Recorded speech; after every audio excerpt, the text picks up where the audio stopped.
A todos e benvidos nesta tarde tan especial, tendo en conta o tempo que temos, e de agradecer a presencia de todos vostedes hoxe aquí.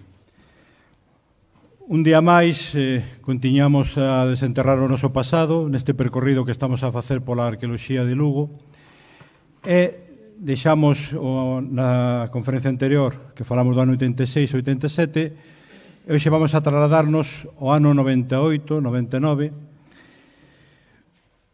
para coñecer un pouco os traballos que se levaron a cabo durante esos anos con motivo fundamentalmente dos traballos de regeneración urbanística que se levaron a cabo na cidade para o tema da peatonalización. Ben, durante esta etapa, entre 1987 e 1998, evidentemente, durante esos anos, a actividade arqueolóxica en Lugo non só non parou, senón que se incrementou, o cual foi moi positivo para o que era o estudo da cidade do punto de vista da arqueoloxía e permitiu coñecer e avanzar no estudo da cidade romana. Durante estes anos fixáronse multitude de excavacións arqueolóxicas, moito delas baixo o sello da arqueoloxía de urxencia, porque eran motivadas fundamentalmente por obra privada, e leváronse a cabo importantes descubrimentos. Pero, aparte deso, hai dúas datas que hai que ter en conta neste espacio de tempo. Unha é 1995, que foi no ano no que se aprobou a Lei do Patrimonio Cultural Galego. E a outra, que tamén é unha data significativa, sobre todo para o que é Lugo, que foi en 1997, ca aprobación do Plan Especial de Reforma Interior, que vai significar, para o que, por lo menos, do punto de vista da arqueoloxía, tamén un antes e un despois. Parte desto tamén se vai a comentar hoxe, simplemente quería destacar estas datas, non?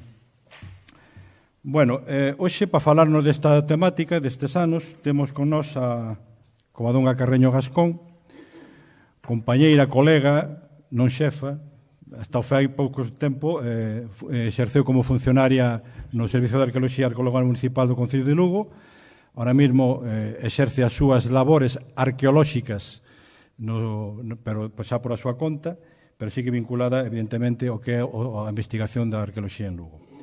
Bueno, Covadonga é licenciada en Xeografía e Historia pola Universidade de Deusto en 1981, no grado de Historia Antigua e Arqueoloxía. A súa liña de investigación centrouse durante moitos anos no mundo castrexo romano, no noroeste peninsular, nos últimos anos máis centrado no mundo romano, e, ao principio, tamén foi directora durante varias campañas de excavación no Castro de Saceda, en Ourense, no campamento romano de Aquiscuercuernis, que foi un pouco a escola de formación, e, ademais de participar en diferentes proxectos de investigación de I+D, baixo a dirección do catedrático de Historia Antigua da Universidade de Santiago, o profesor Dr. Antonio Rodríguez Colmenero. Desde o ano 87 participou, xunto co equipo do profesor Rodríguez Colmenero, na numerosas intervencións arqueolóxicas que se levaron a cabo na cidade, como vimos na anterior conferencia, a partir do ano 86, que as excavacións das prazas, e dirixiu ela personalmente moitas destas excavacións e a súa vez tamén participou en numerosos congresos, seminarios, ademais de publicar e copublicar varios libros e numerosos artigos relacionados con os restos arqueolóxicos principalmente da cidade de Lucus Augusti. Ela nos últimos anos especializouse fundamentalmente na temática da cerámica romana, de aí os seus estudos sobre a terra sigilata, a cerámica esta tan característica do mundo romano. Por eso ten publicado algúns traballos centrados no estudo da terra sigilata de Lugo, como foi o das marcas de alfareiro sobre terra sigilata halladas en Lucus Augusti, ou tamén a cerámica sigilata no campamento romano de Aquiscuercuernis. Nestes últimos tempos, justamente nestes últimos anos, a súa investigación está centrada nun dos elementos quizáis máis significativos ou dos descubrimentos máis significativos do punto de vista arqueolóxico na cidade de Lugo, que é a localización e o estudio do Foro Romano, do cual penso que hoxe nos vai a dar boa conta. Bueno, tamén foi responsable da organización de algunhas exposicións, a máis coñecida de todas, a de Lucus Augusti Romana, os orígenes da cidade romana, que a primeira exposición que se celebrou en Portamiñá, da que é continuadora a exposición que hoxe permanece ali, no mesmo lugar. Tamén foi coordinadora de proxectos europeos a través do Concello, como o proxecto European World Heritage, coordinadora de convenios de colaboración con a Universidade de Santiago, en proxectos por exemplo, como foi o da digitalización da cartografía e reconstrucción dos restos arqueolóxicos na cidade romana, coordinadora de proxectos europeos como o Atlante ou de Vías Atlánticas, e tamén coordinadora, por exemplo, co proxecto Moenia Lucensi, que permitiu levar a cabo, por exemplo, o levantamento topográfico da muralla romana. Bueno, como outros datos a ter en conta, ela tamén foi partícipe, corredactora, na proposta de inscripción da muralla de Lugo na lista de Patrimonio da Humanidade, e, si mesmo, é membro do Grupo Arqueolóxico Larouco, membro do Consello de Redacción da revista Larouco e membro do Centro de Estudios da Historia da Cidade de Lugo. Bueno, sin máis, cedo a palabra a Covadonga, agradecendo a súa presencia. Esperamos que sea satisfactoria esta charla. Gracias. Gracias, Enrique. Buenas tardes a todos y sin más pasamos a ver qué os cuento esta tarde.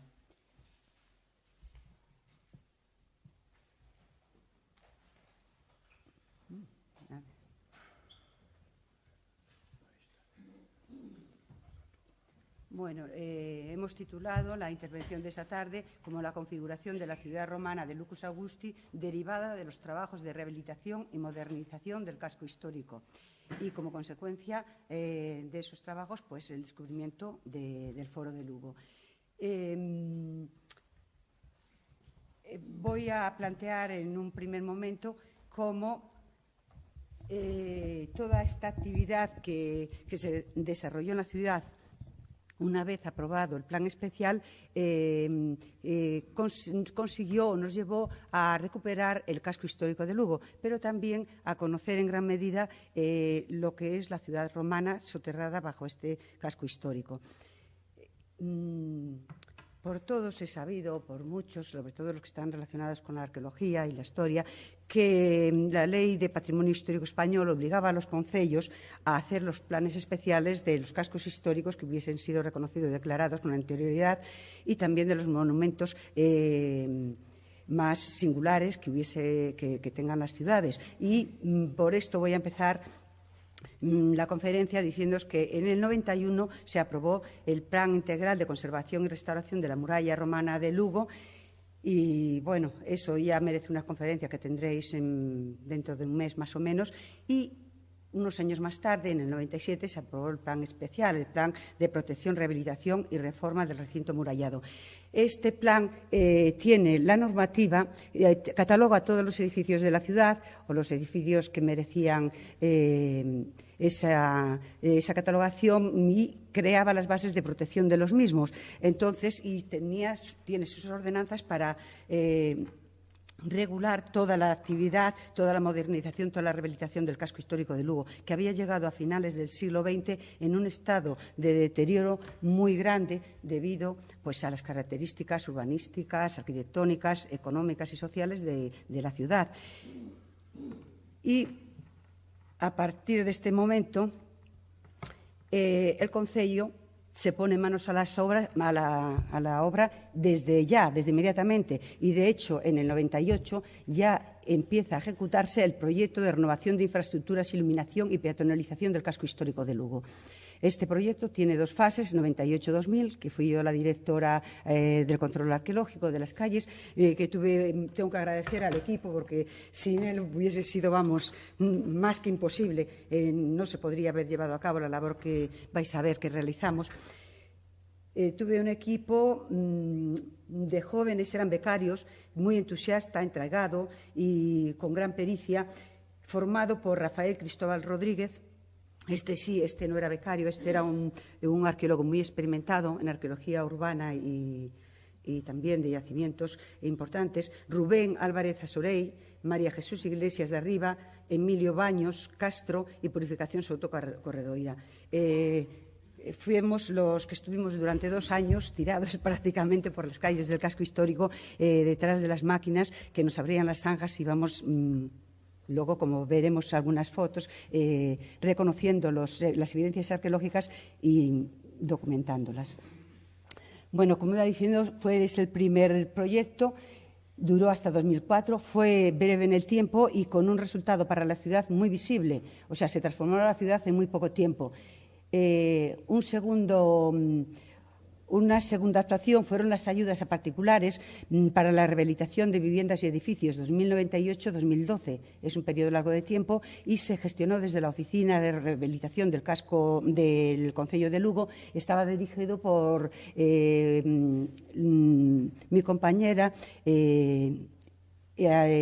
arquitecta Laura Capoy. Luego tenemos el programa de recuperación del barrio de Tinería de 2001-2012, que gestionó el IGUS. Luego tenemos el Plan de Excelencia Turística. No es muy importante cara a la rehabilitación o la recuperación del casco histórico, pero lo traigo aquí por el simbolismo que tiene la casa que estaba sujetada, luego veremos una foto, que nos habla claramente, solo eso es, no sé, como la imagen del deterioro que había llegado luego hasta finales del siglo XX. Y la recuperación, la compra del concello de esa casa y la transformación en oficina de turismo y centro de interpretación de la muralla.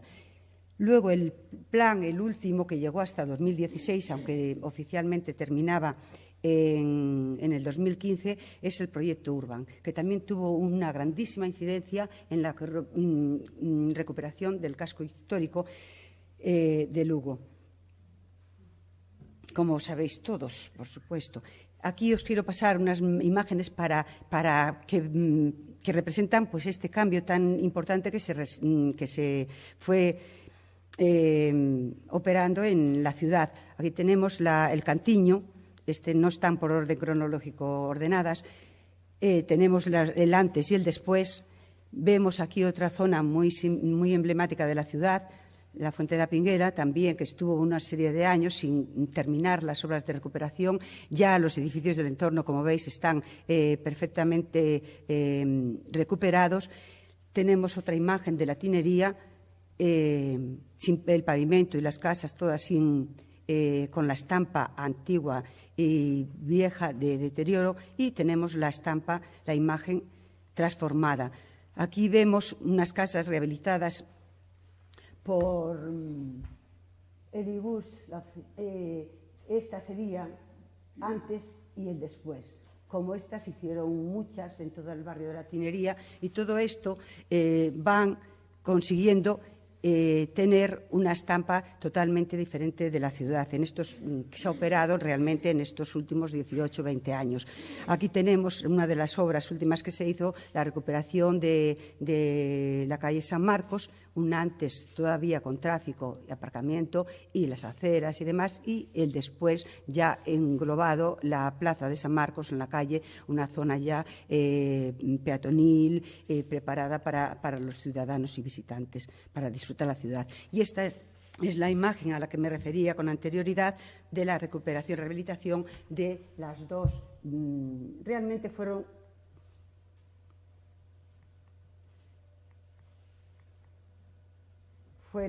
se rehabilitaron en el mismo momento dos viviendas. La número, bueno,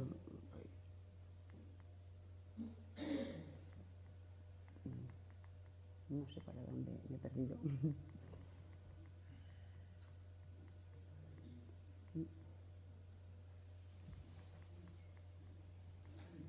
Bueno, es igual, aquí está. Se recuperaron la número 10 y la número 11, el ayuntamiento consiguió la número 11 y fue la que se dedicó a oficinas. El uso es de oficina de turismo y el centro de interpretación de la muralla, como había comentado anteriormente. Luego, estas imágenes también son muy representativas de lo que era el pasear, el vivir en el Lugo sobre todo la última mitad del siglo XX. Estábamos invadidos por el tráfico rodado y el estacionamiento de vehículos. Tenemos aquí la calle de la Reina, con una imagen muy característica, la plaza Campo Castillo, y vemos coches por todos los sitios. Esto se acabó ya en el año 2000. Ya no es una estampa que nunca más hemos vuelto a tener en la ciudad, gracias a Dios. Bien. Pero el proyecto Urban, el último de los que habíamos comentado, aparte de rehabilitar zonas todavía pendientes de rehabilitación, como el Cantiño o zonas de la ronda interior de la muralla, la calle San Marcos, edificios, recuperar edificios como es nuevas tecnologías o en el que estamos ahora o las obras en el mercado. Todas esas obras, todas las actuaciones, había proyecto arqueológico y hubo actuación arqueológica. Pero lo que quería resaltar es que fue con ese proyecto que pudimos integrar en la ciudad un nuevo elemento, que es los restos arqueológicos. Ahora tenemos en las plazas o calles del casco histórico, podemos ir caminando y encontrarnos con un elemento arqueológico como puede ser la piscina de Santa María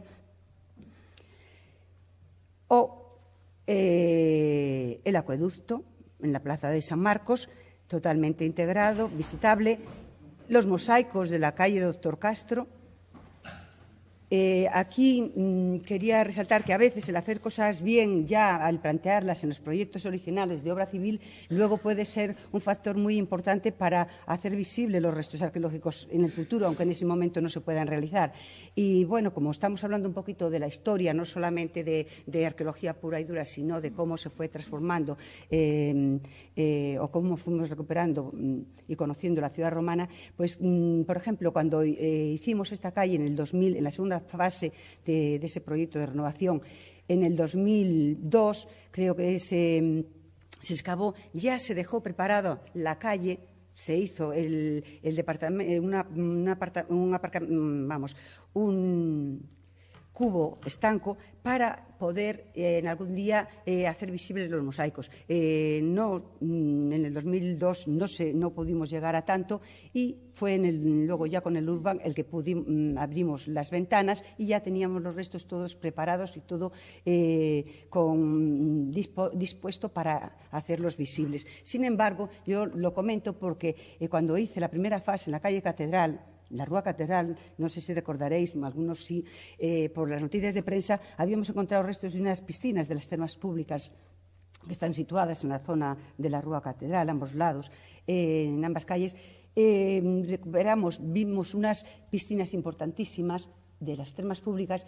Yo en ese momento hablé con el ingeniero que llevaba las obras y pregunté si era posible enterrar el saneamiento. Y era posible, el desnivel que tiene esa calle, pudimos dejar ya preparados, soterrado todos los elementos, todas las infraestructuras que estaban renovando o cambiando y dejarlos y quizá lo hubiésemos recuperado, lo pudimos haber hecho visible también con el proyecto Urban. Pero hoy eso supone volver a levantar toda la calle, cambiar todas las acometidas que hay ahí y bueno, no sé para cuándo, si alguna vez podrá recuperarse y hacer visibles esos restos que tienen una potencialidad, un interés muy grande. Otro de los elementos fue también en el patio del Círculo de las Artes se encontró restos de un templo romano y también con el proyecto Urban se pudo hacer un convenio y hacerlos, ponerlos en valor in situ. Otro de los elementos fue también aquí, en el mismo edificio, una estructura funeraria, una cripta funeraria. Voy a ir más rápido con estos elementos porque si no quiero detenerme más en el foro y seguro que me voy a ver mal de tiempo. También recuperamos restos que a simple vista no parecen muy significativos, sin embargo, es una de las paredes de la Basílica del Foro, que ya veremos luego en la planimetría que traigo y que explico. Y bueno, es un detalle y es un hacer visible la ciudad romana. Los restos no son muy significativos a simple vista, pero luego en contexto y explicando, pues se entienden y sobre todo van haciendo guiños a los visitantes y a los propios lucenses. Aquí en el túnel o en el pasadizo que se hizo entre el aparcamiento de Santo Domingo y también el mercado, pues también tratamos de hacer visible otro guiño, otro pequeño resto arqueológico.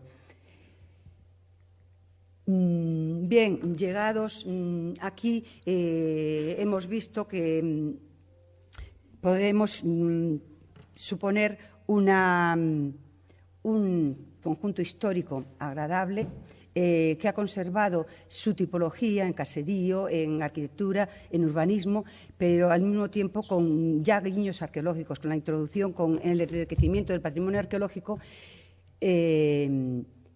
en sus calles, plazas, pero también en algunos sitios, como es en el Mitreo, en el Vicerrectorado, la Casa de los Mosaicos. Desafortunadamente, solamente son 2 conjuntos dentro de muralla, pero bueno, hay que seguir en este sentido. Llegados aquí, he traído esta imagen para deciros que en 2006, más o menos, todavía no teníamos el plano con el foro, con la configuración de la ciudad romana. Conocíamos un montón de calles, veíamos de restos arqueológicos cómo eran sus calles, que ya veíamos una ciudad organizada con una cuadrícula. Y excavaciones importantes realizadas, necrópolis, la Plaza de Santo Domingo, los mosaicos de Armañá, habíamos encontrado el monolito fundacional de la ciudad al fondo de la Plaza Mayor, habíamos excavado fuera de la ciudad también en la Rúa Rodríguez Mourelo,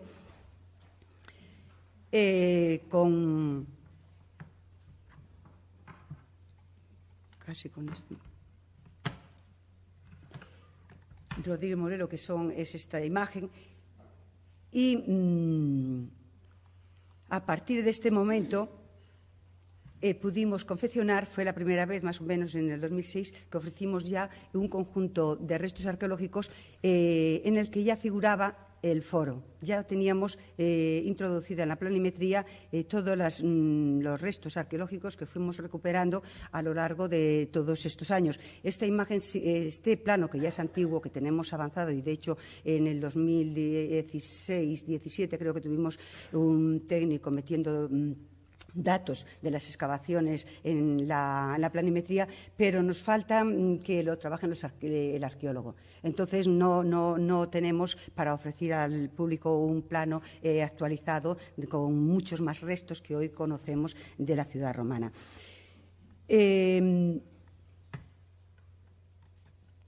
Voy a seguir. Ahora quería hablarles un poquito de cómo nos organizamos, cómo llevamos esa labor de control durante todo el proceso de recuperación en calles y plazas, porque es más complejo que una excavación arqueológica, por supuesto, y más entonces que todavía no teníamos los medios técnicos que se tienen a día de hoy. Como veis, en letra más negra son la primera fase, son todas las calles en las que se actuó, en 2 calles a la vez, 2 equipos de obreros y maquinaria en 2 partes, y en color más claro las que se hizo en la segunda fase. Y ¿cómo actuamos? Pues cómo nos planteamos el control arqueológico de una obra que en ese momento se planteaba gigantesca. Tuvimos que adaptarnos al método de trabajo de la obra civil. Las calles los ciudadanos seguían viviendo a Lugo, necesitaban ir a las tiendas, necesitaban pasar por todas las calles. Las máquinas abrían zanjas, pero solamente lo hacían en una parte primero, en la otra después, a no ser que fuera muy pequeña, que entonces había que abrir por los tramos completos. Y se planteó el trabajo por tramos, que nosotros íbamos numerando. Tramo 1, tramo 2, por ejemplo, en la calle Progreso, que va a poner de referencia. Tramo 1, tramo 2, tramo 3, tramo 4... Y en cada tramo abríamos de 4 a 6 zanjas. Las íbamos numerando A, B, C, según las íbamos detallando. Y luego, en cada zanja, controlábamos, íbamos haciendo seguimiento, y cuando aparecía una evidencia arqueológica, creamos un punto de intervención. 1, 2, 3, que podía haber en una calle hasta 100 puntos de intervención, por decirlo de alguna palabra. Y aquí tenemos... Aparte, eso era por una parte. Y luego ya una vez que teníamos el punto de intervención, lo que teníamos que hacer primero era limpiar, ver qué teníamos allí, qué tipo de ruina, de evidencia arqueológica. Teníamos que bajar, limpiar, poner al descubierto la evidencia arqueológica, enseguida la fotografiamos y después era introducirla en la planimetría. Recoger las referencias. Teníamos que dibujar si era un perfil, si era una planta, si era un muro. Y como lo hacíamos con las calles toda llena de máquinas, de gente, de tal, no podíamos utilizar los medios para georreferenciar para situar las evidencias. Y lo hacíamos por triangulación. Todo eso lo vamos a ver también ahora en imágenes. Aquí tenemos una zanja siempre luchando con los tubos, con los obreros, las máquinas, en fin. Aquí en la calle San Pedro, que es una zona muy estrecha, dejaron pequeña zona para pasear los peatones y se descubrió el primer tramo y ahí estamos los arqueólogos, pues, dale que te pego, limpiando y bajando. Es la zona de la cloaca que recoge las aguas del pórtico sur del foro, que hablaremos luego en la planimetría con más despacio. Aquí tenemos una imagen que un pequeño resto de muro, pues ahí los arqueólogos ya están tomando datos con una escalera de barandilla que teníamos al lado, porque a veces eran profundas, otras veces no tanto. Aquí tenemos también un conjunto de restos en la calle Catedral, pero bueno, vemos un obrero esperando como nosotros terminamos de hacer nuestro trabajo, y los tubos por todas partes y todo revuelto. O sea, las circunstancias a la hora de documentar eran complicadísimas, porque no teníamos tiempo material, teníamos que ir contra el reloj en todas las ocasiones. Aquí tenemos ya una zanja abierta, una parte de zanja de un tramo, porque nos aparecieron una basa, otra basa de columna sobre el plinto y un plinto con un canal y parte del empedrado de un pórtico. Esto es en la calle Progreso y es el pórtico de un cardo que pasaba por estas. Bueno, al otro lado del canal está ya la calzada también, que en planimetría la tenemos también reflejada. Otras veces eran limpiar unos perfiles, documentarlos. Y nosotros veíamos que se complicaba la situación, que había restos importantes que no podíamos interpretar o leer aquí este perfil tan complejo, piedras, esto que es, calzada. Planteábamos como a modo de banquetas, o mejor, catas laterales, unas veces más grandes, otras más pequeñas, según las circunstancias, para ver de qué se trataba. Hacíamos un sondeo, una cata por estratos, niveles, y estudiábamos ese elemento. Y eso también le enumeramos de diferente forma. Le llamamos B1, B2, B3, o sea, empezamos llamándole como si fuesen bacales, B1, B2, B3. En cada una de las calles tenían sus catas o sus actuaciones necesarias. Y luego, por ejemplo, los muros. Yo os voy a hablar del foro y veis que tengo allí tramos, negrito, que zonas que conocemos, que hemos excavado, pero no tengo una fotografía de un conjunto de nada. Todos son muros, un muro, otro muro, o un muro con el canal Son datos a nivel fotográfico pobres, porque claro, en un conjunto grande como puede ser el foro, da pena no poder ofrecer unas imágenes un poquito más completas de un conjunto más amplio del foro. Bueno, esto quise traer unas hojas del cuaderno de trabajo, del diario de excavación, sale un punto de intervención, una actuación. Pues nada, ponemos la fecha, escribimos, dibujamos primero en el perfil de arriba abajo, luego lo hacemos en planta, damos las cotas, las medidas todas, y luego, para situar en el plano, la triangulación de todo eso. Todo esto solamente en cada punto de actuación. O sea, la verdad es que no sé cómo no paramos las obras y pudimos salir adelante. Por eso que los arqueólogos trabajaron, pero vamos, una entrega absoluta y total, 12 horas al día, de 8 de la mañana a 8 de la tarde. Y esto resultó, lo metimos en el plano y están los datos situados tal como in situ. Y de hecho aquí le pasamos el plano de la zanja que hicimos en la calle de la Reina a los arqueólogos que excavaron el solar Reina Santo Domingo, es Reina 18 se llama, Yolanda, la arqueóloga, y efectivamente esto es un muro de obra cementerio del cierre norte del foro. Y ellos lo encontraron también. Aquí pensamos que continuaba hacia abajo, sin embargo, es una pilastra, como luego resultó haber otra, y luego un quiebro. Parece ser que el muro norte del foro tiene una serie de elementos, una serie de pilastras que podían desarrollarse hacia arriba, columnas o estatuas, no sabemos para qué servían, pero como contrafuertes, no tiene mucha explicación hacia el interior, y el quiebro mismo nos está dando una escenografía de fondo del foro en el área sacra. Y vemos otro elemento que pudimos estudiar con un sondeo en esta zona, y luego vimos que se metía, y también lo vimos en la otra parte, un muro potentísimo de 1,30, 1,50 con el canal que tiene hacia el interior, y efectivamente también continuaba más estrecho hacia el solar, y podemos coser, o sea, unir los elementos de las excavaciones periféricas, perimetrales, con los datos que vamos consiguiendo en las calles. Es para ver que la metodología funciona. La tenemos del pavimento de la calzada, también tenemos la calzada en el interior. Está todo muy arrasado, de esto ya os comentaré, pero la calzada aquí, que es en un decumano norte, le llamamos, conserva el pavimento empedrado y es el único lugar que encontramos un pavimento tardío casi completo, o sea, con toda la zona empedrada.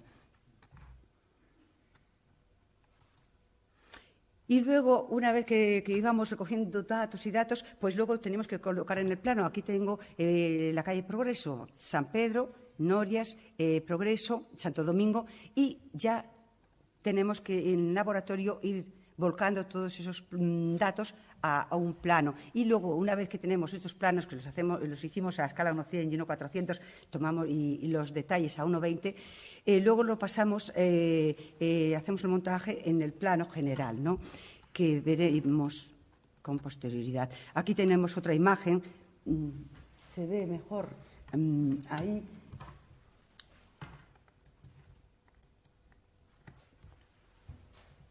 No solo situamos los elementos en planta, sino que también en todas las calles del casco histórico hacemos los perfiles. Tenemos el perfil de la calle totalmente hecho. Sabemos dónde está el terreno natural, dónde están todos los suelos, dónde se sitúan los muros y las alturas correspondientes. Nos van dando todas las referencias desde el punto arqueológico perfectamente para hacer los estudios posteriores. Y ya llegados aquí vamos a centrarnos, voy a dejar todo ese rollo de la metodología, de cómo fuimos consiguiendo los datos, para centrarme un poquito a explicaros, aunque sea someramente, el foro de Lugo. Una vez con esos datos, y porque el foro realmente apenas tenemos algunas excavaciones que nos dan datos a mayores de los recuperados en las calles, como es La Reina, Juan Montes, San Pedro y Progreso. Fueron las calles que nos han dado las claves para tener la planta del foro de Lugo.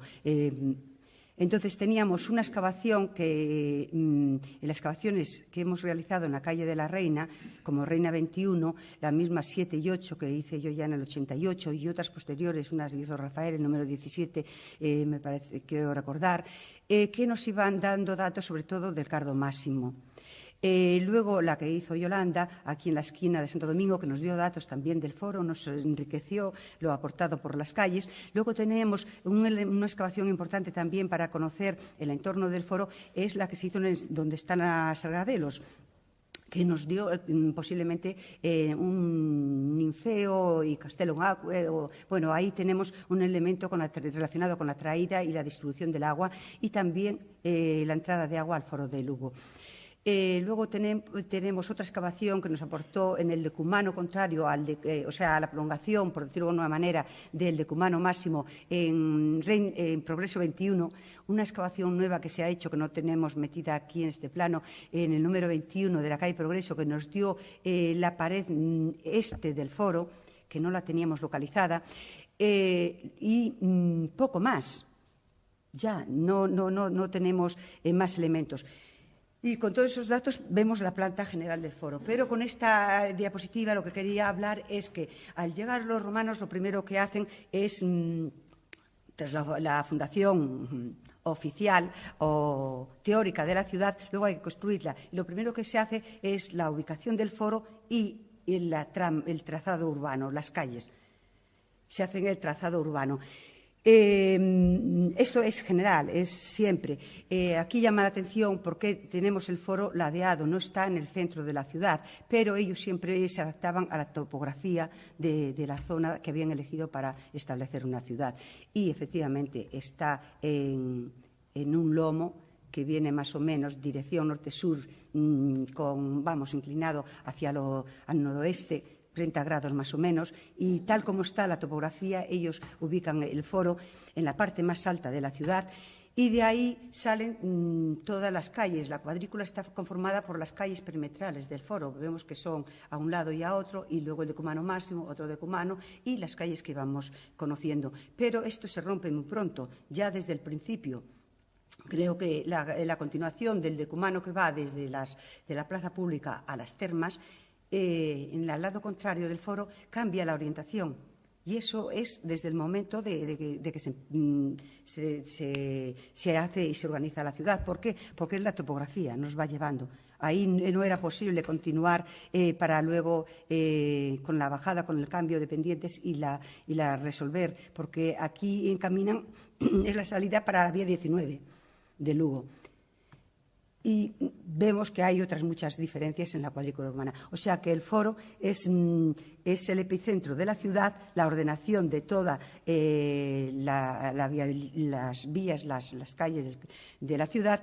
Y aquí tenemos el decumano máximo, que realmente recoge la entrada de la vía 19 y lo lleva directamente al foro, a los ciudadanos. Pero nunca...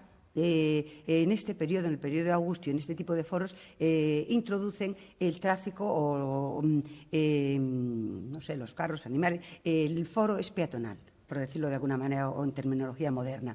El foro está cerrado sobre sí mismo y no se introduce el tráfico rodado de ninguna manera en el ámbito foral.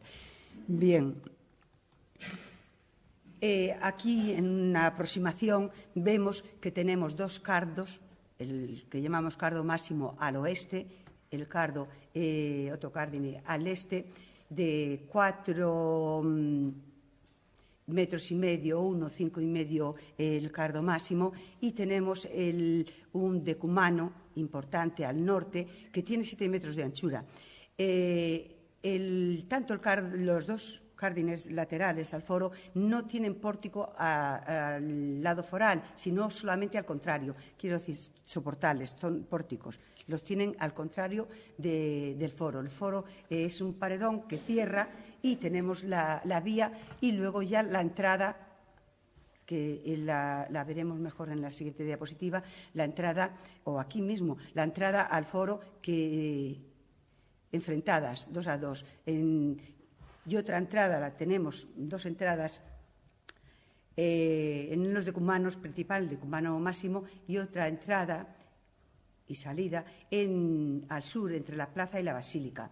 Pero vemos que aquí suele haber corredores y alguna vez, en algunos casos, puede haber una calzada material que divide el área sacra de la plaza. Pero en el caso de Lugo no lo sabemos. Posiblemente solamente eran corredores y no hemos encontrado, desafortunadamente tampoco, las puertas monumentales que siempre tenían. Posiblemente el foro está hecho con lajas de pizarra, de una técnica constructiva fantástica, pero no es de granito, no está hecho como ampuestos de granito o caliza de otro tipo, ¿no? Pero seguramente que en las puertas tendrían monumentales, como también hicieron en la muralla. Pero no hemos localizado ninguna de ellas. Sí, los corredores de entrada al foro. Tenemos el foro, entonces, con estas dos entradas, lo divide, por lo menos simbólicamente, en 3 partes. Y nos presentamos y vemos la planta de un foro tripartito. Es clásico del periodo de Augusto, se extiende y se difunde a partir de este emperador, con el área sacra, la plaza pública y la basílica al este. Está orientado más o menos de norte a sur, como os había comentado anteriormente, y luego iremos viendo más despacio todos los elementos. Aquí tenemos algunas de las excavaciones periféricas, como es la excavación en Reina 21 del cardo máximo. Esta es la preparación de la época de la calzada de época Flavia y el acabado. Y aquí tenemos el nivel bajo imperial, no se conserva el empedrado, o las losas de granito. Aquí tenemos diapositiva de la excavación del decumano máximo, la primera vez que se excavó. En esta me tocó hacerla a mí. Vemos la cloaca abovedada, pero los canales laterales, los pórticos todavía conservando in situ las basas de las columnatas del pórtico del decumano. Y en este otro lado estaría bajo el perfil que no se excavó, y las paredes medianeras de las casas, que comen muchísimos espacios, a veces tienen 1,10 metros, 1,20 metros de anchura en las cimentaciones, sobre todo de esta zona de la ciudad, que son casas muy bien construidas en el siglo XIX y tienen unos fundamentos potentísimos, por lo menos en esta ocasión. Y nos comen gran parte de la excavación, pero es lo que vemos. Luego aquí quise traer esta diapositiva que fue en la calle de la Reina en el 89, antes de plantar los magnolios, que luego se quitarían en el 98, 99. Esta fue del 89. Se hizo también, hice aquí una gran cata también, haciendo un seguimiento de zanja, que ya descubrí el foro, pero no lo supe interpretar. Pensé que estaba ante los restos de una gran mansión. Yo veía, era el único lugar de Lugo que hasta en ese momento parecían cimentaciones de Opus Camenticium. Entonces sabía que estábamos ante un edificio de una gran envergadura, pero no sospeché en ningún momento, y tardamos 10 años en saber que eso ya pertenecía al foro. Y en este momento hice la cata porque se complicaba la zanja, que por aquí va la zanja, veía restos potentísimos de muros, estaba el Opus Camenticium, pero tenía otros restos de... Yo en ese momento tampoco sabía que se trataba de la torre de la iglesia. Era todavía había arribado a Lugo hacía pocos años y no conocía estos datos, y pedí hacer una cata y se me autorizó. Y tenemos muro de la taberna del foro, muro de Opus Camenticium y también alzado de lajas de pizarra de otro muro del foro, y este también es muro del foro, 2 tabernas del foro y los restos de la torre. O sea que en arqueología no siempre interpretamos, y al seguir trabajando, pues tenemos fichas que poco a poco se van interpretando, y a veces nos tendremos que corregir. Hay interpretaciones que no son correctas, como es lógico. Aquí con esta imagen me voy a detener más, porque voy a explicaros lo que tenemos y cómo lo interpreto, porque este es parte del estudio que estoy haciendo. Tenemos... las calzadas que hemos visto, que son perimetrales al foro, el muro de Opus con basamento de Opus Camenticium, que cierra, lo hemos visto, en la calle La Reina, en el Solar y en la calle Progreso. Tenemos ya el lado norte. En esto es en 2012 o 13, no recuerdo bien, se hizo esta excavación y lo descubrimos en el lado este, que no lo teníamos. Y no se ha descubierto el muro periférico en el lado oeste, ni... Creo que, a no ser que esté formando parte de la cimentación de los edificios o forme parte de la cimentación de esa gran galería que hay en la calle de la Reina, que se hizo en el siglo XIX para traer las aguas a la Plaza Mayor, esto ya posterior, hay una galería enorme que tiene 2 metros de anchura, nos está comiendo muchos datos del foro, está en un sitio que habrán destruido muchos datos porque tiene 2 metros de profundidad también. Entonces, posiblemente, como era el Opus Camenticium es muy resistente, posiblemente si les vino bien aprovecharían ese muro, pero yo nunca lo hemos visto ni localizado, no lo hemos documentado.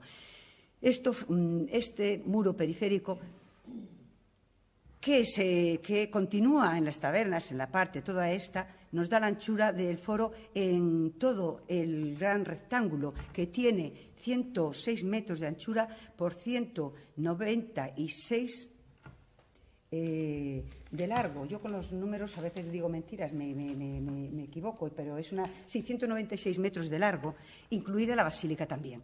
O sea, estamos hablando de unas dimensiones del foro de Lugo enormes, con unos 20.776 metros cuadrados. O sea, son unas medidas muy, muy considerables. Está incluido en el grupo de foros más grande a nivel imperio. O sea, pues los hay con más dimensiones, porque ahí lo cogen por bloques, los foros más grandes, medianos y más pequeños, tipologías que se hacen a nivel de estudios, y este está incluido dentro de los foros más grandes. El área sacra, que viene hasta esta zona, está compuesta por ese muro periférico con un pórtico interpreto, aunque no tenemos el basamento que nos daría, que sujetaría las columnatas del pórtico, pero posiblemente, como suele ser habitual, no nos estamos inventando nada, tendría pórticos hacia el área sagrada. Y luego vimos en la excavación que hizo Yolanda una serie de edificios, de estructuras totalmente arrasadas, sin estratigrafía y sin datos cronológicos ninguno, y no sabemos a interpretar, pero están ubicadas aquí, y supongo que nuevas intervenciones y con el tiempo pues tendremos más datos y espero que se conserven mejor. Aunque yo ya os adelanto una cosa, del foro tendremos suerte en algún lugar de conseguir datos cronológicos, datos estratigráficos, pero en general están muy arrasados.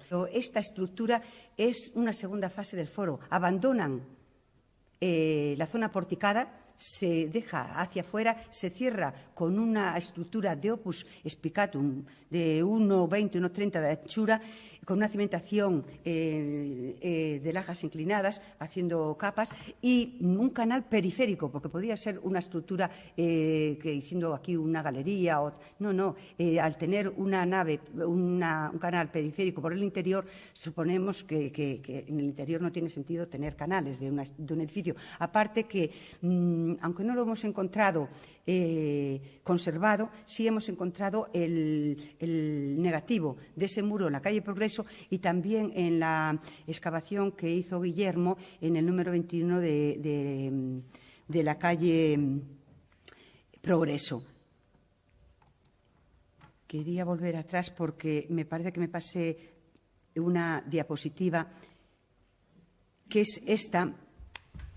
Es la excavación que hicieron en la calle Progreso, que nos aparece la zona que pudo ser porticada primero del área sacra en el Alto Imperio, el negativo de ese muro de opus spicatum que estaría aquí, y aquí está, que no lo vemos muy claro, está la cimentación de opus camenticium. Solo se conserva como 50-70 centímetros de altura y una zapata hacia afuera. Luego ya la calzada y demás restos, pero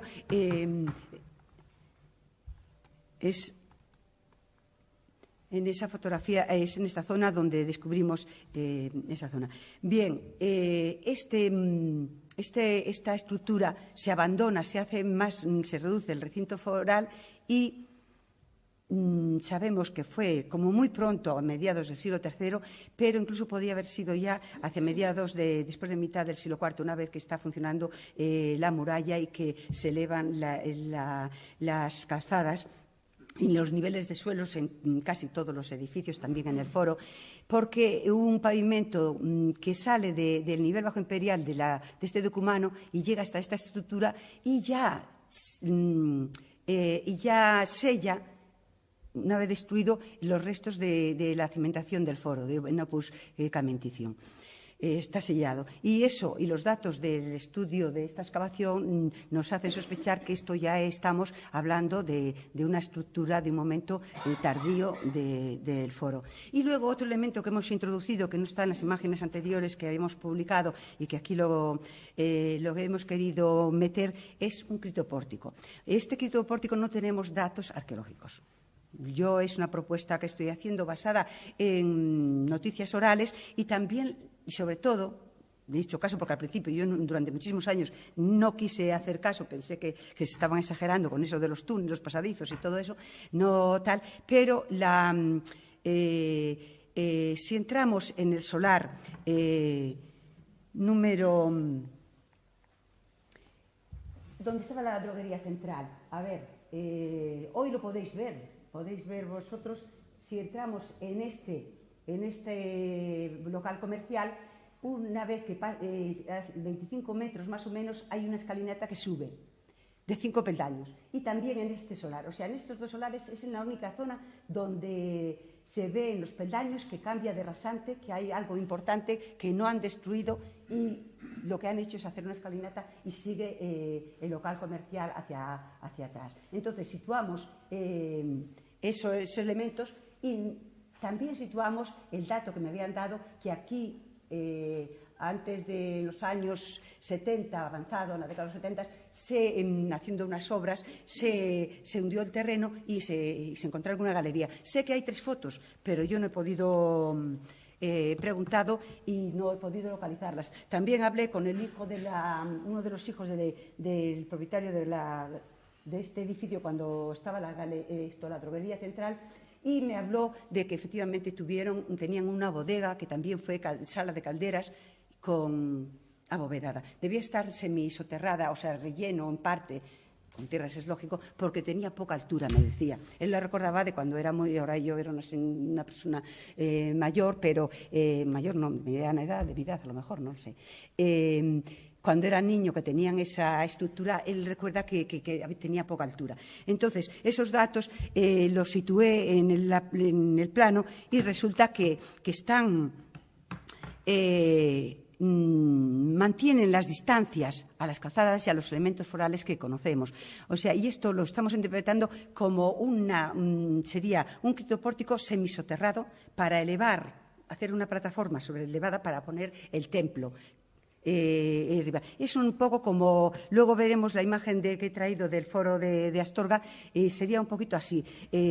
No es el criptopórtico sería para hacer una elevación y poner el templo, con lo cual del templo no se va a saber nunca nada porque está totalmente arrasado. Si tenemos la suerte que elementos del templo, del mismo criptopórtico, cuando se excava en esta zona se pueda reconocer esto, es que se conserven rellenando estas galerías, pues son los elementos que podremos contar, pero no con el edificio en sí mismo.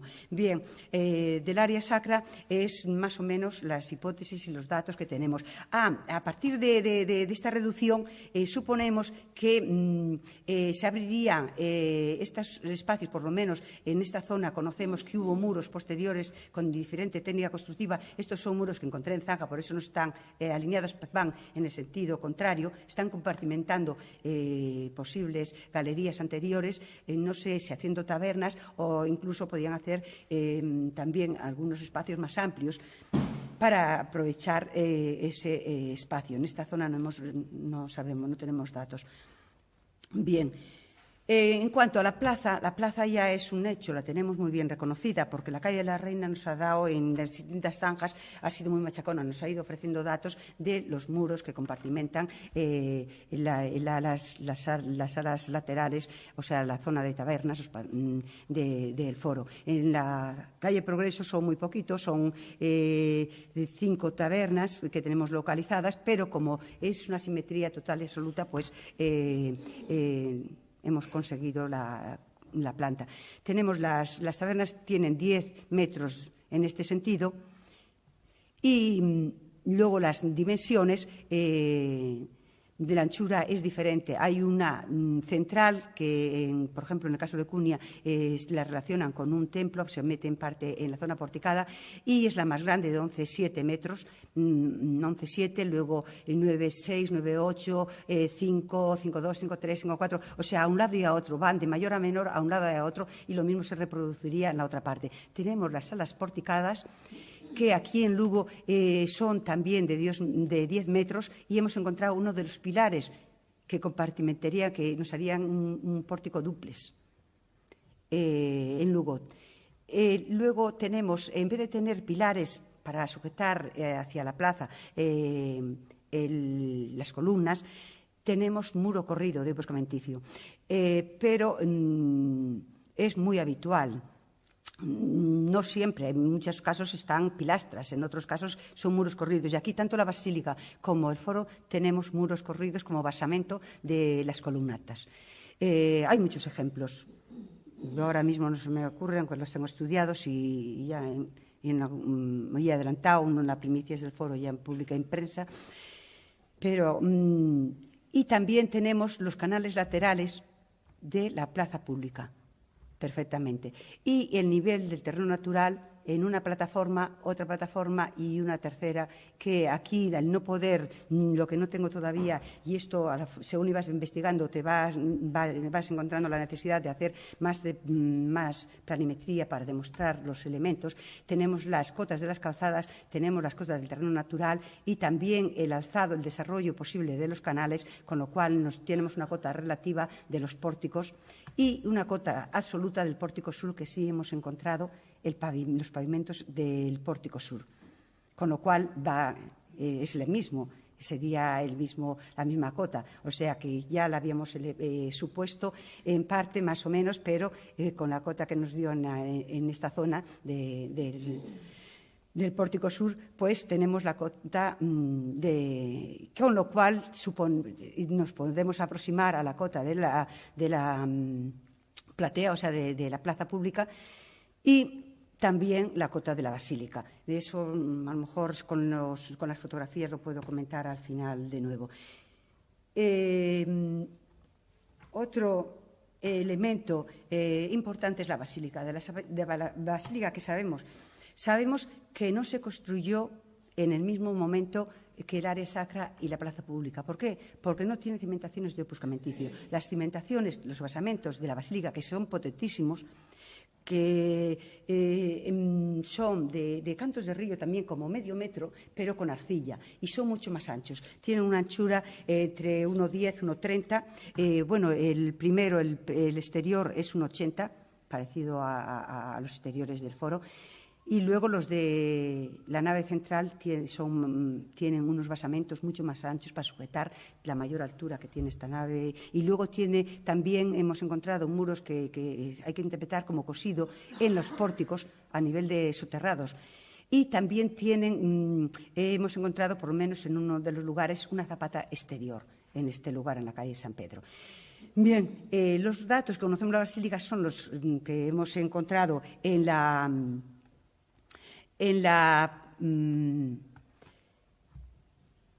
calle, bueno, no me acuerdo cómo se llama, bueno, en la calle esta y en el solar de Nuevas Tecnologías. Aquí hemos visto la esquina lateral de la nave central, el lado oeste, claramente, que es lo que habíamos enseñado, que hemos musealizado, que hemos conservado, y también un tramo del lado contrario, también de todo de la nave central, porque la casa coincidía exactamente con estos datos. Pero también ya los teníamos reflejados en la calle. Aquí lo vemos, aquí lo vemos, aquí lo vemos, en las zanjas que se hicieron en ese momento, que se hicieron en 1989. Y con todo ello teniendo el extremo, este muro, y conociendo los ejes longitudinales y transversales por simetría, podemos saber el largo y de la basílica, que tiene 90 metros de largo. Es también una de las grandes basílicas a nivel nacional. Tenemos la anchura 90 metros, largo 90 metros, y la anchura tiene 25.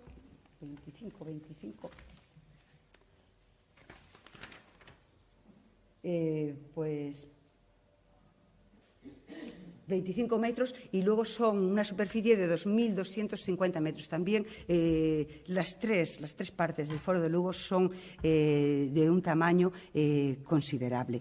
Y por eso no es de extrañar que no tengamos muchos más edificios públicos como el mercado o el anfiteatro y demás, que no sabemos si puede haber, pero vamos, con estos edificios forales, pues tenemos espacios suficientes para toda la actividad que se desarrollaba en ellos. Aquí quería comentaros la imagen que he traído, el canal más estrecho del pórtico sur del foro y la cloaca abovedada que hemos visto más adelante, que se conserva todavía en un pequeño tramo con la bóveda en la calle Reina San Pedro. He traído la piscina o una balsa o vamos a dejar quedarnos con piscina en principio, un tramo, porque se desarrollaba, continuaba, se salía fuera del ámbito excavado, y de donde partía, donde llegaba el acueducto y donde partía una tubería de plomo de 10 centímetros de diámetro, de 9 centímetros de diámetro, que llevaba el agua al recinto foral. Y también aquí tengo una fotografía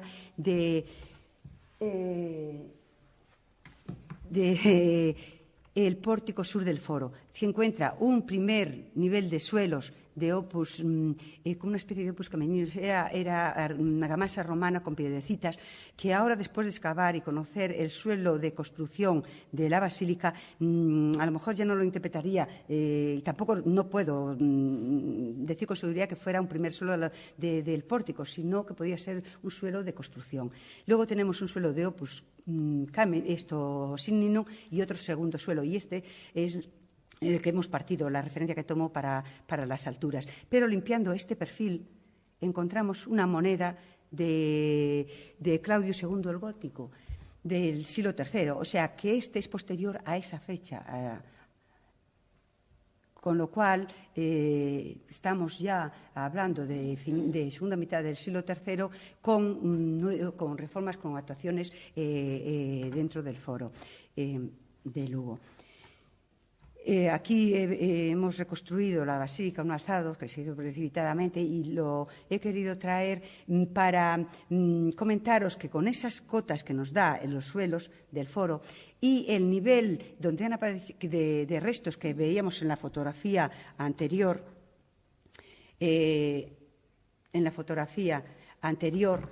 esto está a nivel de calle. Quiero decir que los restos están arriba, quitamos el hormigón y nos aparece la cloaca, la bóveda y los canales. No tenemos el cierre en esta zona ya, porque el suelo de la plaza pública estaba más alto que la calle, que los restos que estábamos estudiando en ese momento. O sea, el suelo de la plaza pública del Foro de Lugo tendría el nivel, la cota de la calle actual, en este lado. Y, sin embargo, al ir al otro extremo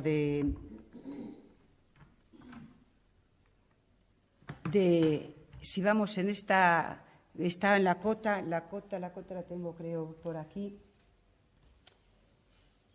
462,51 es la cota de ese pavimento. El nivel de excavación donde encontramos los restos, donde empezaron a aparecer, era la 461,01, con lo cual estamos a 1,5 metros más bajo que este suelo. O sea que las calles actuales, claro, tienen desniveles también, que aunque no parezca, aquí está sumando 1,5 metros.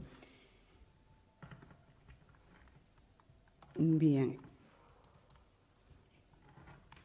Este sería, por ejemplo, el nivel de suelo de la plaza del Foro, la escalinata de subida al pórtico sur. El pórtico sur más o menos podía tener el mismo cota que la basílica, o un peldaño, estamos hablando, y nosotros los restos tenemos a esta profundidad, los restos que estamos documentando, con lo cual el suelo de la basílica estaría muy por encima de los suelos que tenemos hoy en toda esa zona conservada. Con lo cual, quiero decir que para tener datos cronológicos materiales va a ser muy complicado, porque tenemos un nivel de arrasamiento enorme. De todas formas, ahí vemos restos de mosaico. Yo no sé cómo que los milagros existen y todavía hay en zonas restos que nos pueden ser significativos. Quiero cerrar, he traído la imagen del plano de Astorga para ver la retícula urbana, que tampoco es totalmente ortogonal. Y vemos cómo el foro lo sitúan en la parte que ellos consideraron principal, muy estrecha, y es un foro totalmente atípico. Esto a nivel de imperio es muy raro encontrar un foro con esta planimetría, pero sin embargo conservan, y está haciendo de museo romano la ergástula, el brazo, uno de los brazos del cristopórtico, tenemos los otros dos, y conservan también la curia. Nosotros pues no la tenemos localizada, pero bueno, no voy a hablar. Quería pasaros esta imagen para ver que ese cristopórtico sirvió de plataforma para situar el foro. En el foro la reconstrucción, o lo que ellos interpretan, o la imagen que dan es bastante sofisticada, pues está en el foro de Astorga. Nosotros no tenemos todavía una recreación, con lo cual de hacerla también es prácticamente un poco no totalmente supuesta. Tenemos plantas de templos, como son las tipologías, como suelen desarrollar, hay mucha bibliografía y modelos, pero realmente como era el de Lugo o como era el de Astorga no lo tenemos, porque lógicamente está totalmente arrasado. Bien, quiero traeros algunas imágenes para que veáis que hay muchísimas imágenes, porque este foro tripartito es el típico, el canónico, el oficial, el que se extendió en época de Augusto y por todo el Imperio Occidental. Y tenemos aquí el colonial de Mérida, que también tenemos el área sagrada con el templo, las galerías y critopórticos que tienen. Todo este es un critopórtico y una galería sobre el critopórtico.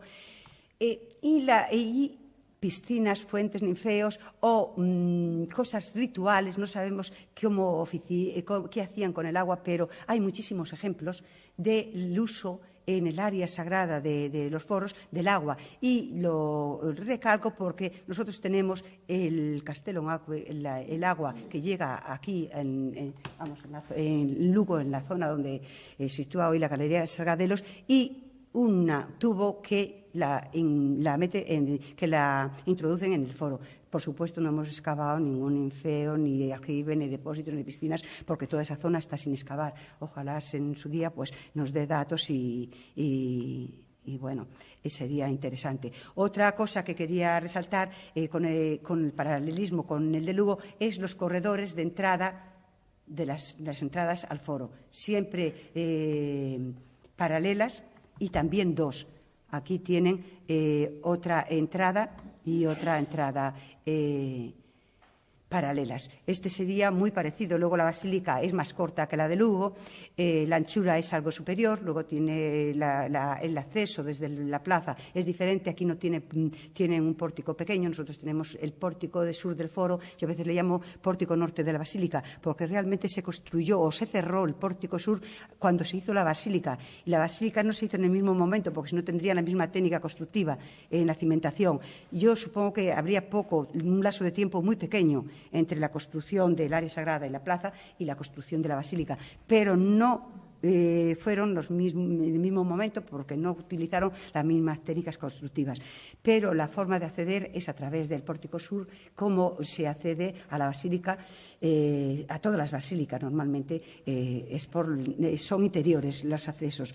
Aquí lo dan un acceso monumental único. En Clunia, por ejemplo, tienen 3 puertas, 3 entradas. La basílica también está cerrada, no está comunicada, es un edificio ya por sí mismo cerrado, porque todo el uso que se hace se independiza de todo lo que es el ruido y todo el trasiego que habría en la plaza pública. Y otros ejemplos aquí tenemos lo mismo, la misma tipología, y luego cada uno, las diferencias son de detalles, son enormes, evidentemente, pero aquí podemos ver una serie de plantas. Y este es el de Clunia, que también tiene algunos paralelismos con el de Lugo. Solamente está excavada una de las partes. La otra, se ve la señalización que hago yo, ¿verdad? Sí. Esta parte está excavada, la otra se ha reproducido porque la simetría, aquí no hay duda ninguna. Y sin embargo, tiene pórticos simples, tiene un foro más pequeño, las dimensiones del rectángulo son más pequeñas. La basílica, sin embargo, es muy similar, 90 y también de 26 metros de anchura. Quizá el número de columnas posiblemente sea muy similar. Calculamos para de Lugo 14, 16, 14 tiene tiene de terraco, iría por ahí 4, siempre en los lados pequeños. Y luego un paralelismo que yo me he aferrado a él para interpretar ese muro de opus camenticios que hay en el foro de Lugo, cuando vemos en la basílica los restos que hemos conservado en nuevas tecnologías. Vemos un muro de pizarra detrás y tenemos un muro de opus camenticio delante. ¿Y esto qué hace aquí? Con un reforzamiento, ¿qué sirve? ¿Para qué tal? Quieren reforzar, subir, entrar aquí. Pues yo esto lo estoy interpretando como un posible tribunal, como es el caso de también en Clunia. Palol Dan nos habla de un tribunal de justicia. En el caso de Lugo, se podía desarrollar hacia el interior de la nave central o hacia la nave lateral, que hay casos, hay otros paralelos. Y simplemente es una interpretación que hacemos y con estos paralelismos que encontramos. En Lugo no ha aparecido nada hacia edificios hacia el norte, tampoco han aparecido la calzada, plaza que podía haber, tiene que haber, cerrando también por este lado, pero bueno, la plaza de Campo Castillo la hemos, sabéis que se hizo la reforma y la introducción de todas las infraestructuras y está todo arrasado, está el terreno natural arriba del todo, o sea que no sé si tendremos posibilidades de nuevos datos. Y con esto casi os dejo por si queréis preguntarme, si me he comido montones de cosas y tal, pero bueno, a ver si he llegado un poquito y habéis entendido lo que tenemos del Foro de Lugo hasta el momento.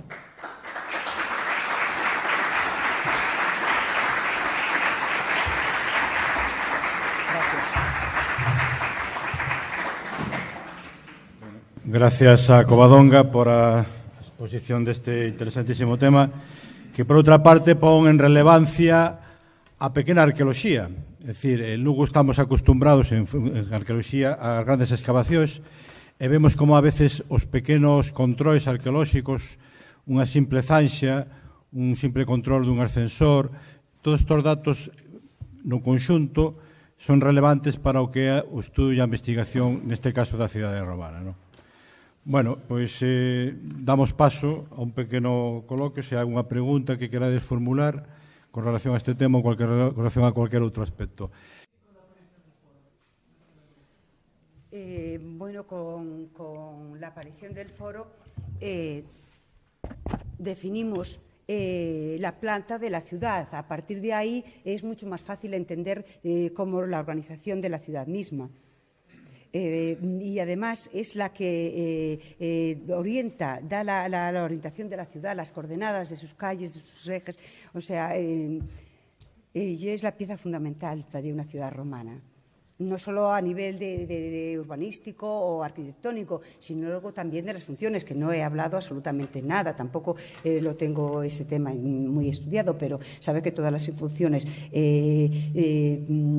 públicas de la ciudad se desarrollaban en estos tres ámbitos de la plaza foral, las sagradas, las religiosas, principalmente en el área sacra, con el templo a Júpiter, aunque también podía haber, y en este tipo de foros, y a partir de Augusto, Tiberio, en época Claudia, se hacían los templos a Augusto, que está enfrentado al templo a Júpiter. Aquí no lo hemos encontrado, pero estaba toda esa actividad religiosa, estaba toda la plaza pública donde se hacían los juegos, los teatros, comedias, las elecciones. Montaban todos los símbolos para entrar a hacer las votaciones, incluso si no tenían, luego, si no se hicieron aquí en Lugo nunca antes de época Flavia, sería posterior, si hubo un anfiteatro o un teatro, en el siglo I se harían en el foro. Tampoco sabemos cuándo se terminó el foro. No he hablado de cronología porque tenemos pocos datos, aunque sí podría avanzar que la cronología del foro nos las están dando las calzadas perimetrales. Las calzadas perimetrales tienen un nivel que se pavimenta, llamamos claudiano, pero que ya pudo hacerse en los últimos años de Tiberio, Calígula o principios de Nerón. O sea, no hay monedas de Claudio y aparecen con mucha frecuencia debajo de esas calzadas. O sea que posiblemente la pavimentación de esas calzadas. Ahora, ¿qué fue primero? ¿La construcción del foro o la primera pavimentación de las calzadas? Ahí está el problema. Entonces, hablamos del foro Julio Claudio y no más. Pero no estaría... Yo supongo que se empezaría a construir ya en época de Augusto, se iría construyendo poco a poco. En época de Tiberio podíamos tener lo más necesario, que a lo mejor se amplió, se modificó o se monumentalizó con posterioridad, pero ya tenían que tener lugares, sitios donde hacer donde reunirse, organizarse y demás. Bien, a ver, no me lío más con esa pregunta. Dime. No, la calle San Pedro, lo que es de Reina a Progreso, era el pórtico sur del foro. La basílica ya está debajo de las casas de la calle San Pedro, la calle que hay detrás del ayuntamiento, y nuevas tecnologías allí la hemos descubierto. O sea, debajo del ayuntamiento está un poco todo ese sector que está poco excavado. Solamente hemos excavado en las calles y luego uno de los solares. La área sacra estaría situada lo que es la Plaza Santo Domingo. ¿Das un poco la ilustración? ¿Cuál? ¿La basílica? No, el área sacra. El área sacra sí está, bueno, el decumano está debajo de las casas, el decumano norte está, coincide más o menos con la terminación de él con la línea de fachadas de las casas de Santo Domingo. Tenemos el decumano y luego ya es el área sacra que llegaría bastante antes de Juan Montes, más o menos. Bueno, la planta, sin publicaciones podéis concretar, es muy difícil. Entre Juan Montes e Plaza Santo Domingo. No, Juan Montes ya cortamos totalmente la plaza pública, pero bueno, sí, está hacia la zona de Santo Domingo. Con cierta frecuencia, ya es una cosa recurrente, en La Voz de Galicia se habla insistentemente de esa teoría del anfiteatro. Me gustaría saber su opinión. Nosotros, yo me he atrevido y de hecho estoy hablando de un criptopórtico en el área foral y arqueológicamente no lo tenemos, pero bueno, tenemos referencias de que vieron ahí un canal y tenemos elementos topográficos que nos inclinan a suponerlo, y además es casi un habitual en casi todos los foros de este periodo. Entonces, bueno, pues hemos interpretado y tenemos una interpretación. Ir a que nosotros podamos apoyar esas teorías de montaña es que las actuaciones que tenemos hechas de ninguna manera tenemos evidencia, y un edificio y una estructura tan potente como es las cimentaciones, si es que está destruido, lo sabríamos reconocer a no ser que cogíamos nada más una esquinita, que él ya habla de un pilar que yo encontré, y de hecho me llamó la atención mucho, que está en parte bajo una de las esquinas del antiguo matadero. Es un pilastrón de 1,30 por 1,30. Yo en ese momento no sabía si era muro o no tenía traslados vistos, pero también podía tener una puerta. Entonces hice una línea y solicité una cata nueva para ver qué más datos podía tener de un gran edificio que podía estar por ese entorno. Y de hecho hice una cata y me da una vivienda privada muy cerquita, que es imposible, que descarta totalmente la posibilidad de foro de ese lado. Y hacia el otro lado sigue el decumano, o el decumano máximo hacia afuera, o para unirse con la vía 19, con cloacas laterales, con la cloaca abovedada también central. Y no hay posibilidad, no hemos encontrado ninguna evidencia arqueológicamente, con lo cual nosotros no podemos aceptar esa teoría por ahora. Sí, dime. Sí, hay ahora en la Plaza Santo Domingo un edificio, creo que es el que está al lado el que hace esquina con la Rueda Raíña, el de General Óptica, que está, bueno, fue derribado y supongo que será reconstruido en el futuro, y según veía en los planos parece coincidir con el cierre norte del foro, con el criptopórtico que mencionabas. Sí. No sé si se ha hecho alguna intervención arqueológica ya o hay alguna prevista en el futuro. No, se ha presentado proyecto básico de ese solar ya antes de jubilarme yo, llevo 2 meses fuera, 3 o 4 ya casi, pasa el tiempo volando. Y no están pasando el tiempo y no arranca, es un proyecto que no arranca, pero antes de aprobarse el proyecto de ejecución se hará la excavación arqueológica en área, y esperemos que ahí, bueno, pues está muy cerca del anterior, nos dará nuevos datos, esperemos que complete y bueno, celebraremos si realmente conseguimos nuevos datos con relación al foro, sí. Nada máis. Bueno, pois nada, agradecer novamente a súa presencia e invitos a semana seguinte, a próxima semana, o próximo xoves, onde tendremos unha nova charla, neste caso co tema da Casa dos Mosaicos. Moitas gracias.